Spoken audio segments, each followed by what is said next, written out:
এত ব্যস্ততার মাঝে বিজয় দিবসটা আমাদের কেমন কাটলো, কি কি করলাম, কে আসলো, কি কি খাওয়া দাওয়া হলো, সব কিছু নিয়ে থাকবে আজকের ভিডিও। আসসালামু আলাইকুম এভরিওয়ান, কি অবস্থা সবার? আজকে এক্সাম নেই, ভাবছি আজকে একটু লেট করে উঠবো, বাট আজকেও সকাল সকাল উঠছি কারণ আজকে আমার আব্বুর বড় মেয়ে আসছে। তো আমার বোনু সকালবেলায় আম্মুকে কল করে বলে দিছে কিছুই যাতে রান্না বান্না না করে, কারণ সে আজকে অনেক কিছু রান্না বান্না করে নিয়ে আসবে। আমার আজকে চাচ্চুর আসার কথা ছিল, বাট চাচ্চু একটা কাজে আটকাই গেছে, আসতে পারে নাই। তো আমার আম্মু অনেক প্রিপারেশন করছিল, পিঠা টিঠা বানাবে। তো আম্মু অনেক রাগ হইতেছিল কারণ আমার চাচ্চু বছরে 2-3 বারের বেশি একদমই আসে না। তো দাদু বনুর কাছে গজার মাছ রান্না খেতে চাইছিল, তো বনু সেটাও রান্না করে নিয়ে আসছে। আর এটা খিচুড়ি, মানে আগের দিনের পিকনিক হয়েছে তাদের বাসায়। তো আমার যাওয়ার কথা ছিল, বাট আমার এক্সামের জন্য আমি যেতে পারি নাই। আর একটা রেসিপি আছে আমার বনু নিয়ে আসছে, ওইটা সে তার পেজে আপলোড করলে আমি আপনাদের সাথে শেয়ার করব। তো এরপরে আমরা নাস্তা করলাম। আম্মু সকালবেলা নতুন আলু দিয়ে বউয়া রান্না করছিল, এত মজা হয়েছে, আর অনেক পদের ভর্তা। আসলে এই শীতের সময় না সকাল সকাল রোদে বসে বউয়া ভর্তা খেতে অনেক ভালো লাগে। যদিও আমি সকালবেলা খেয়ে দিয়ে আবার একটু ঘুমাইছিলাম। আর এই যে হাপিজে ফুপি কই বসছে সে। আর এই যে আমার আম্মুকে দেখেন, সে যে কি লজ্জা পাইতেছিল। আমি আম্মুকে বলতেছিলাম তুমি বলো কিছু, আমি একটু রেকর্ড করি। আর আম্মু বলতেছিল না আমার লজ্জা লাগে। তো আমি বললাম 27 বছর হয়ে গেছে, তুমি কি এখনো বউ সেজে থাকবা? আচ্ছা, আব্বু আসার সময় আয়শু আর পিউর জন্য পতাকা নিয়ে আসছিল। আমার ছোটবেলার কথা মনে পড়ে গেছে, বিজয় দিবসে যখন মিরপুর ছিলাম, আমি বনু আমরা সবাই মানে পুরো পতাকা দিয়ে ছাদটাকে এত সুন্দর করে ডেকোরেশন করতাম। বড় হওয়ার পর এগুলোর প্রতি আসলে ক্রেজটা কমে যায়। তো এদিকে আমাদের বাসার গ্যাস শেষ হয়ে গেছে, আম্মুর এদিকে পিঠার প্রিপারেশন চলতেছে, বাট গ্যাস শেষ। তো চাও খেতে পারি নাই, যার কারণে হাঁটতে হাঁটতে অনেক দূর চলে আসছি চা খাওয়ার জন্য। আমি যদিও খাই না, বাট এরা সবাই খায়। আমাকে অনেক হাঁটাইছে আজকে। তো আমি হাঁটাহাঁটি করব, উষ্টা ব্যথা পাবো না এটা তো হইতেই পারে না। আজকে অনেকগুলো ব্যথা পাইছি। আর এগুলো কি কিনছে এরা, এত এত এক বয়ম কি আচার টাচার কিনে নিছে, জঘন্য।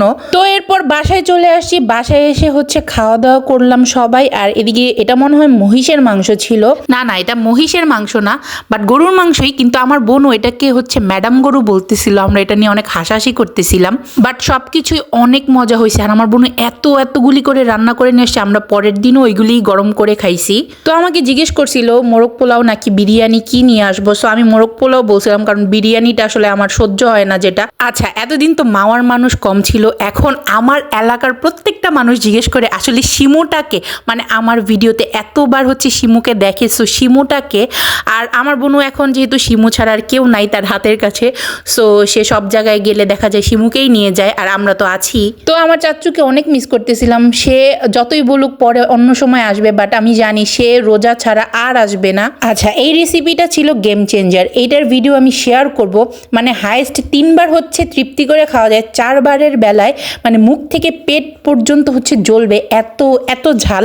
আর এই রেসিপিটা ফেসবুক থেকে খুঁজে খুঁজে আমি দিদি আর শিমুকে দিছিলাম। মানে এরকম চটর পটর ঝাল জিনিস ওদের কাছেই খেতে চাই মাঝে মাঝে। তো এদিকে খাওয়া দাওয়া শেষ, আম্মু আয়ুষকে চুল বেঁধে দিতেছিল। ওর চুল মাশাআল্লাহ অনেক বড় হয়েছে। আর এদের দেখেন ওই যে এক বয়াম কি যেন কিনে নিয়ে আসি, একটু পর পর ওগুলোই খাইতেছে। তো আম্মু বলল চলো তোমাদের একটু ঘোরাই নিয়ে আসি। মানে আমি তো অনেক বছর হয়ে গেছে মানে আশেপাশে কোথাও যাই না। মানে আমার অনেক চাচ্চুদের বাসা আছে বা নেইবারদের বাসা আছে, আমি কখনোই যাই না। এই অভ্যাসটা ছোটবেলা থেকে আমার আর অন্তুর মধ্যে নাই। এমন না যে আমরা ইন্ট্রোভার্ট, বাট তাও মানে খুব একটা যেতে ইচ্ছা করে না। তো এটা আমার একটা চাচ্চুর বাসা, মানে অনেক বছর পরে আসলাম। আমি অনেক ছোটবেলায় বিয়েতে আসছিলাম একটা। তো আমার বোন ওইদিকে বলতেছিল ছোটবেলায় আমি আর তো সাথী ফুপ্পি যে কত খেলাধুলা করছি এই জায়গায় এসে। তো এইটা আমার আরেকটা চাচ্চুর বাসা। এইখানে যে কি সুন্দর ফুল গাছ লাগাইছে, আমি আর অন্তু আমার আব্বুকে বলতে বলতে হয়রান হয়ে গেছি। সে একটা গাছ যদি কিনে নিয়ে আসতো, আব্বু শুধু বলেই গেছে আনবো আনবো, এখন সিজন চলে যেতেছে তাও তার আনার খবর নাই। তো এইটা আমার আরেকটা চাচ্চুর বাসা। আম্মু কখনো এর আগে আসে নাই, সো এবার আম্মু আসলো। আম্মু বললো আমি একটু দেখে যাই। বাট আমরা তো প্রায় আসি গাছের বেল আর তেঁতুল পাড়ার জন্য। তো আজকে অন্তু অনেকগুলো তেঁতুল পেরে নিছে এখান থেকে। তো আমার একটা ভাইয়া আছে, সে রান্না বান্না করতেছিল। তো আমি ভাবলাম আমি একটু শুট করি।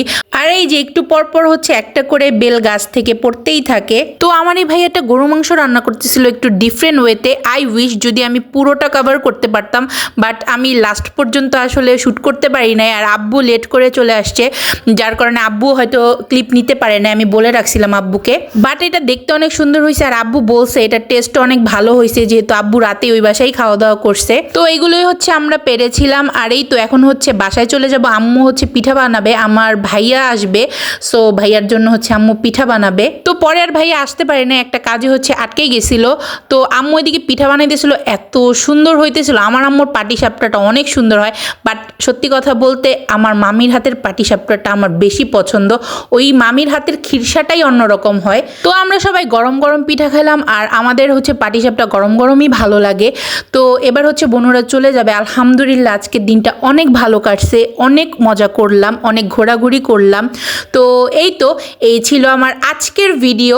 আর আরেকটা কথা, আজকের ভিডিওটা একটু লং হয়েছে, প্লিজ অ্যাডজাস্ট করে নিবেন।